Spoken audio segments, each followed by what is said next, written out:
Welcome to big news. నేను మీ గౌసుద్దీన్ షేక్. ఉన్నదే రాస్తా, చూసిందే చెప్తా. హైదరాబాద్లో మజ్లిస్ కుంభస్థలాన్ని కొట్టాలని బీజేపీ పాచికలు వేస్తోంది. బీజేపీ తన ప్రధాన అస్త్రంగా మాధవీలతను రంగంలోకి దించింది. Madhavi Latha Virinchi hospitals chairperson, Lathamma foundation chairperson. ఆమెను బీజేపీ అభ్యర్థిగా రంగంలోకి దించారు. ఎలాగైనా సరే ఓవైసీని ఓడించాలని కసితో బీజేపీ పావులు కలుపుతోంది. బీజేపీ వేసిన పాచికలకు బీజేపీ మాధవీలతను రంగంలోకి దించిన అంశాన్ని మజ్లిస్ పార్టీ కూడా సీరియస్గానే పరిగణిస్తోంది. మజ్లిస్ అధినేత అసదుద్దీన్ ఓవైసీ అలర్ట్ అయ్యారు. ఇందులో భాగంగానే ఆయన కూడా ఒక మాస్టర్ ప్లాన్ వేశారు. మాధవీలత ప్రభావాన్ని తగ్గించేందుకు మాధవీలతను ఎట్టి పరిస్థితులను ఓడించాలనే లక్ష్యంతో అసదుద్దీన్ ఓవైసీ ఒక మాస్టర్ ప్లానే వేశారు. ఇంతకు ఏమిటా master plan? Asaduddin Owaisi master plan success అవుతుందా?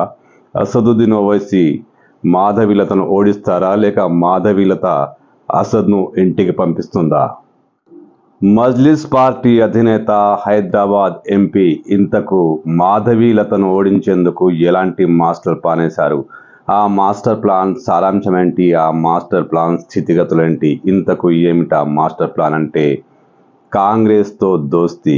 ఎస్, మజ్లిస్ పార్టీ ఇప్పుడు కాంగ్రెస్తో స్నేహం చేయబోతోంది. కాంగ్రెస్కు మద్దతు కూడా ప్రకటించింది. ఎందుకంటే మజ్లిస్ పార్టీ ఇప్పుడు కాంగ్రెస్తో స్నేహం చేస్తే మాధవీలతను ఈజీగా ఓడించవచ్చని అసదుద్దీన్ ఓవైసీ మాస్టర్ ప్లాన్.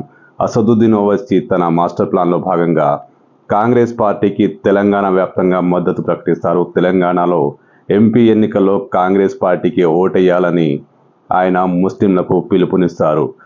గాంధీ భవన్ వర్గాల నుంచి అందుతున్న సమాచారం ఇది. ఇందుకు ప్రతిగా కాంగ్రెస్ పార్టీ హైదరాబాద్లో బలమైన హిందూ అభ్యర్థిని రంగంలోకి దించుతుంది. హిందూ ఓట్లను చీలుస్తుంది. ఇది ఈ రెండు పార్టీల స్నేహం మధ్య సారాంశం. ఇదే అసదుద్దీన్ ఓవైసీ అసలు మాస్టర్ ప్లాన్. ఒకవైపు ఇప్పుడు మాధవీలత ప్రముఖంగా ప్రచారంలో ఉన్నారు. హైదరాబాద్ ఎంపీ సీట్లో ఆమె పోటీ పడుతున్నారు. ఆమెకు మీడియాలో విస్తృత ప్రచారం లభిస్తుంది. బీజేపీ కూడా ఆమెను బలమైన అభ్యర్థిగా ఫోకస్ చేస్తుంది. ఈ దశలో తన గెలుపును ఈజీ చేసుకునేందుకు ఓవైసీ కాంగ్రెస్ పార్టీతో స్నేహం చేస్తున్నారు.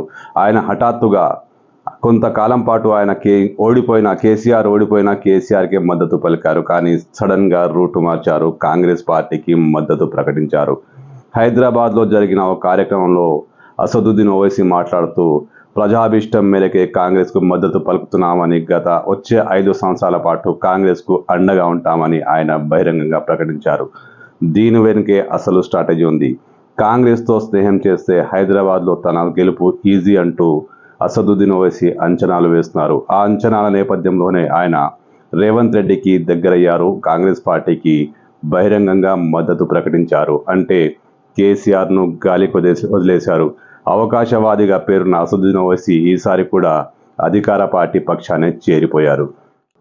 ఇది ఓవైసీ మాస్టర్ ప్లాన్ అని చెబుతున్న స్ట్రాటజీ మాత్రం కొత్తది కాదు. ప్రతిసారి ఎంపీ ఎన్నికల్లో మజ్లిస్ పార్టీ అమలు పరిచే స్ట్రాటజీ ఇది. ఖచ్చితంగా అధికార పక్షానికి దగ్గరగా ఉంటుంది. తన గెలుపును సునాయాసం చేసుకుంటుంది. గతంలో జరిగిన అనేక ఎన్నికల్లో మజ్లిస్ పార్టీ అధికార పక్షంతో స్నేహం చేసింది. అధికార పక్షం అండదండలతో హైదరాబాద్లో ఈజీగా విజయం సాధించింది. గతంలో కేసీఆర్, అంతకుముందు కాంగ్రెస్, ఇప్పుడు మళ్ళీ కాంగ్రెస్కు దగ్గరయ్యారు. ఈ ఒప్పందం ప్రకారం కాంగ్రెస్ పార్టీ అంటే రెండు పార్టీల మధ్య ఒక అవగాహన కుదిరిందని గాంధీ భవన్ వర్గాలే చెప్తున్నాయి. కాంగ్రెస్ పార్టీ హైదరాబాద్లో బలమైన హిందూ వ్యక్తిని రంగంలోకి దించి, హిందూ అభ్యర్థిని రంగంలోకి దించి హిందూ ఓట్లను బలంగా చీలుస్తుంది. ముస్లిం ఓట్లు మూకుమ్మడిగా ఓవైసీకే పడతాయి కాబట్టి ఓవైసీ విజయం సాధ్యం కావచ్చు. ఇందుకు ప్రతిఫలంగా ఓవైసీ తెలంగాణ వ్యాప్తంగా కాంగ్రెస్ పార్టీకి ప్రచారం చేశారు. అంటే గతంలో కేసీఆర్కు చేసినట్టుగానే ఇప్పుడు కాంగ్రెస్ పార్టీకి ప్రచారం చేస్తారు. ఇదే Owaisi strategy, Owaisi master plan.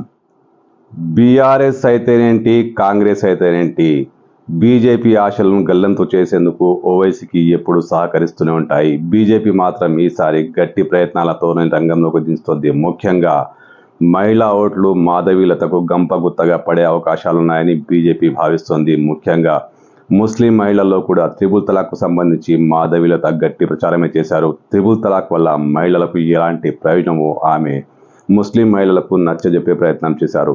ఈ కారణంగా ఆమెకు ముస్లిం మహిళల్లో కూడా మద్దతు ఉంది.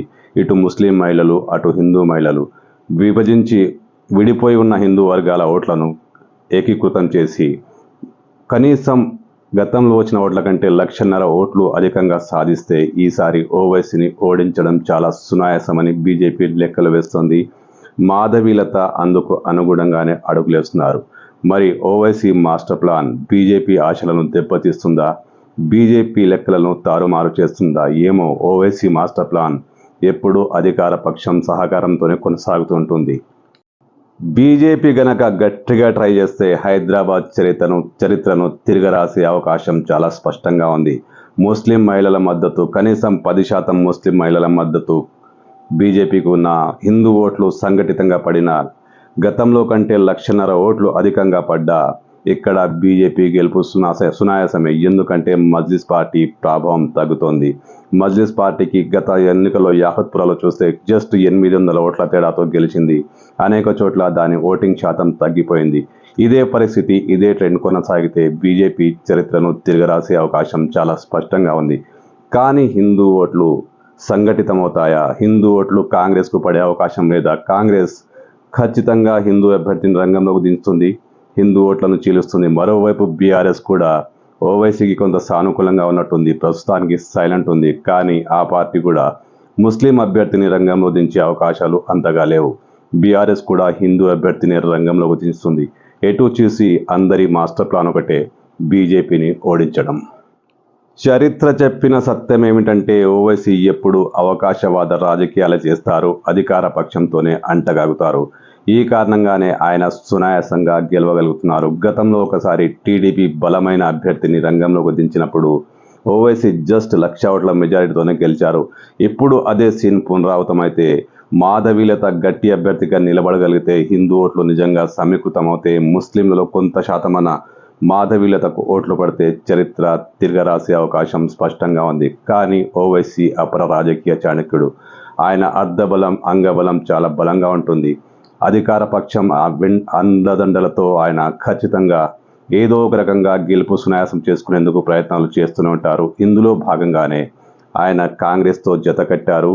మాధవీలతను ఎలాగైనా ఓడించాలంటూ ఆయన మాస్టర్ ప్లాన్ వేశారు.